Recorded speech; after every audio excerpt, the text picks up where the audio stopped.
हाय दोस्तों, ये heat and mass transfer का लेक्चर नंबर 39 है और इस लेक्चर में हम क्रिटिकल थिकनेस ऑफ इंसुलेशन से रिलेटेड एक न्यूमेरिकल करेंगे। लास्ट लेक्चर में हमने critical thickness for cylinder and sphere दोनों के लिए डेरिवेशन कर लिया है। तो चलिए न्यूमेरिकल देखते हैं। ये क्वेश्चन नंबर 1 है। इसके मैं 3 क्वेश्चन कराऊंगा, तो चलिए इसे देखते हैं। Calculate the critical radius of insulation for asbestos surrounding a pipe and exposed to room air at 300 kelvin with heat transfer coefficient 2.8 watt per metre per kelvin.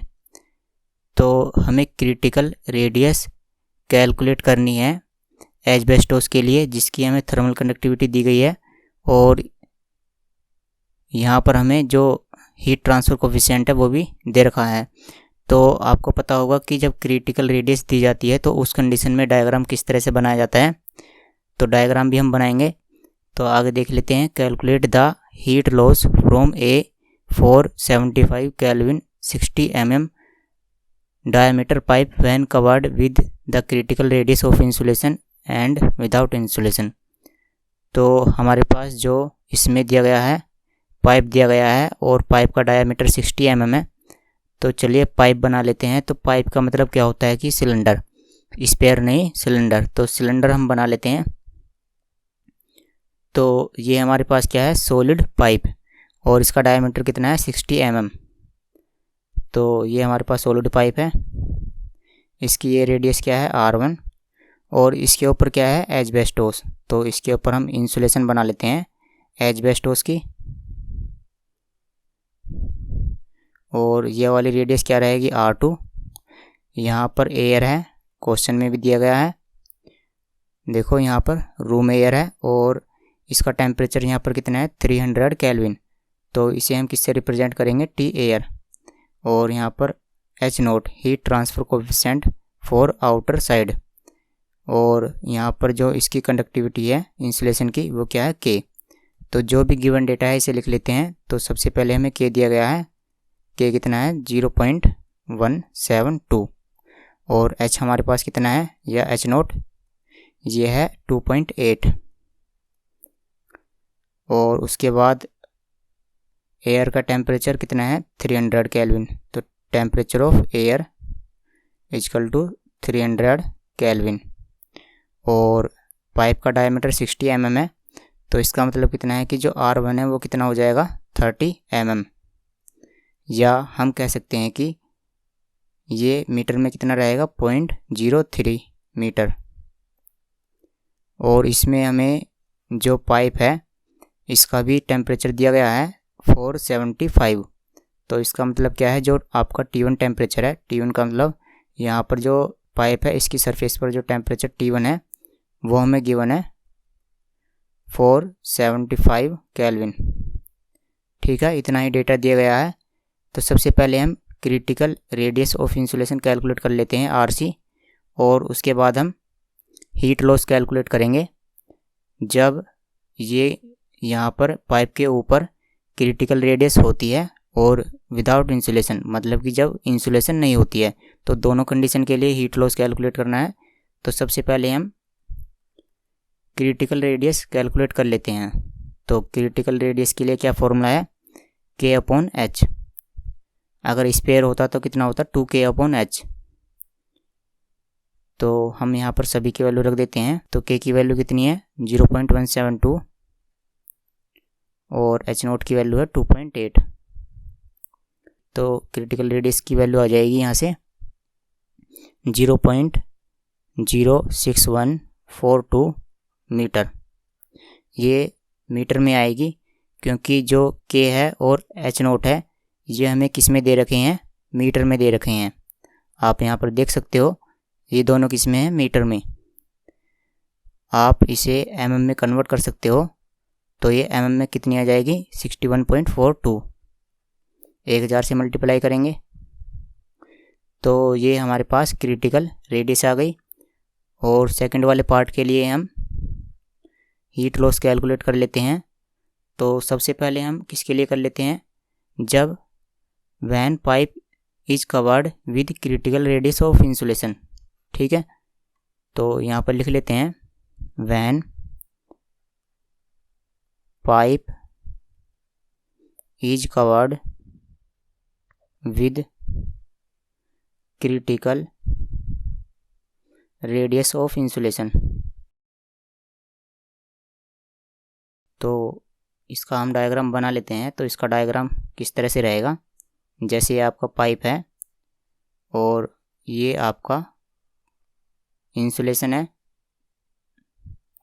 तो पाइप की रेडियस R1 और ये वाली रेडियस क्या है, RC, क्योंकि यहाँ पर साफ साफ बोला है कि जो इंसुलेशन है वो कैसी है, क्रिटिकल रेडियस। तो हमें यहाँ पर क्या लेना है, क्रिटिकल रेडियस। और सेकंड वाले पार्ट में जब हमसे बोला गया है कि जब पाइप पर कोई भी इंसुलेशन नहीं होती है तो उसके लिए भी हमें हीट लॉस कैलकुलेट करना है। तो उसका मतलब क्या है कि मैं इसका डायग्राम यहाँ पर अलग बना देता हूँ। जैसे ये आपका पाइप है और अब क्या है कि पाइप के यहाँ पर कोई भी इंसुलेशन नहीं है, एस्बेस्टोस की इंसुलेशन यहाँ पर नहीं है। तो देखो ये R1 और इसकी सरफेस का टेम्परेचर T1 और यहाँ पर केवल क्या रहेगा, एयर रहेगी। तो T एयर, यानी जो पाइप है वो आपका एयर के साथ डायरेक्ट कांटेक्ट में रहेगा। तो चलिए सबसे पहले इसे सोल्व कर लेते हैं।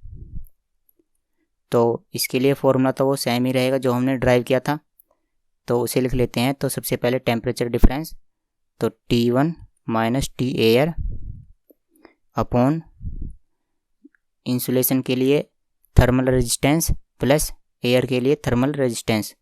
तो इंसुलेशन के लिए क्या रहेगा, ln RC upon R1 upon 2 पाई KL, और यहाँ एयर के लिए क्या रहेगा, 1 अपॉन HA। तो 1 upon H note into area, area क्या रहेगा 2 पाई RL। अब यहाँ पर रेडियस क्या है, देखो यहाँ पर आपकी एयर स्टार्ट होती है तो यहाँ पर रेडियस कितनी रहेगी, RC। तो हमने यहाँ पर RC लिख लिया। तो चलिए यहाँ पर हम सभी की वैल्यू पुट कर देते हैं। तो T1 कितना है, देखो T1 है 475 और T एयर है 300। तो 475 minus 300 upon ln RC। RC हमारे पास है ये 0.06142 और R1 की वैल्यू है आप देख सकते हो 0.03। तो 0.03 ये सभी मीटर में है। और देखो 2 पाई KL। तो देखो ऐसा करते हैं कि जो 2 पाई L है यहाँ से कॉमन आ जाएगा और ये ऊपर चला जाएगा।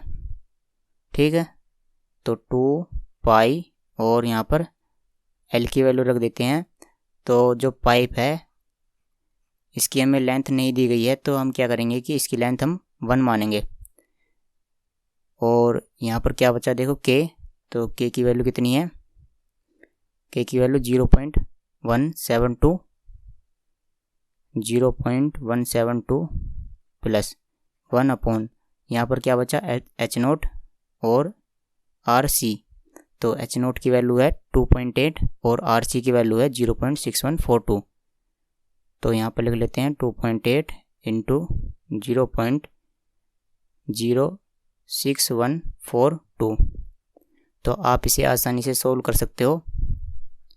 मैं इसका आंसर लिख देता हूँ। इसका आंसर आएगा 110.17 और इसकी यूनिट क्या रहेगी, वोट पर मीटर, क्योंकि हमने यहाँ पर जो लेंथ है सिलेंडर की वो हमने 1 मानी है। अब इसका सेकंड पार्ट भी सोल्व कर लेते हैं।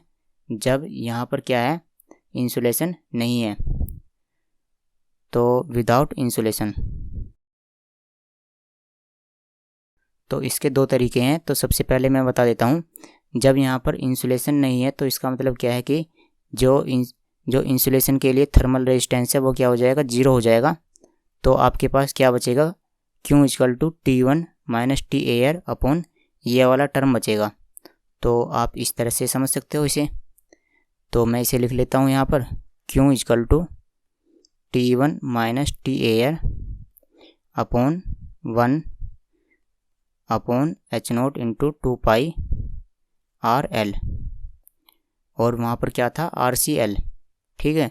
और लेकिन यहाँ पर तो RC तो है ही नहीं, बस यहाँ पर क्या है R1, तो यहाँ पर क्या आएगा R1।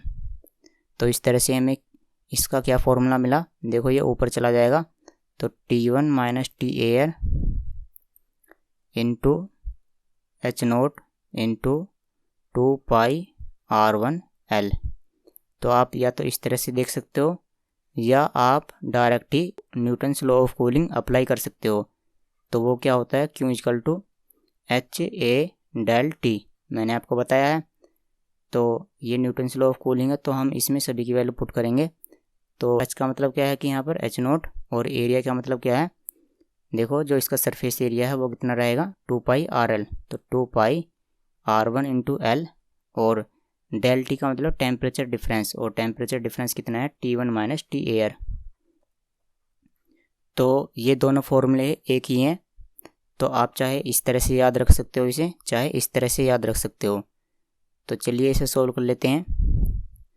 तो इसमें सभी की वैल्यू पुट करते हैं। T1 कितना है 475, और ये 300, और H0 की वैल्यू देखो 2.8 है, मैं आपको दिखा देता हूँ। तो ये 2.8,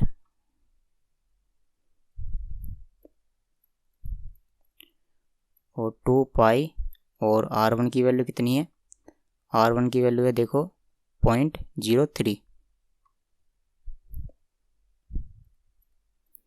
और लेंथ ऑफ पाइप कितनी है 1। तो इसे सोल्व करने पर ये आएगा 92.36 वॉट पर मीटर। तो यही इसका आंसर है। चलिए दोस्तों, इस वीडियो में इतना ही। इससे अगली वाली वीडियो में हम क्वेश्चन नंबर 2 करेंगे।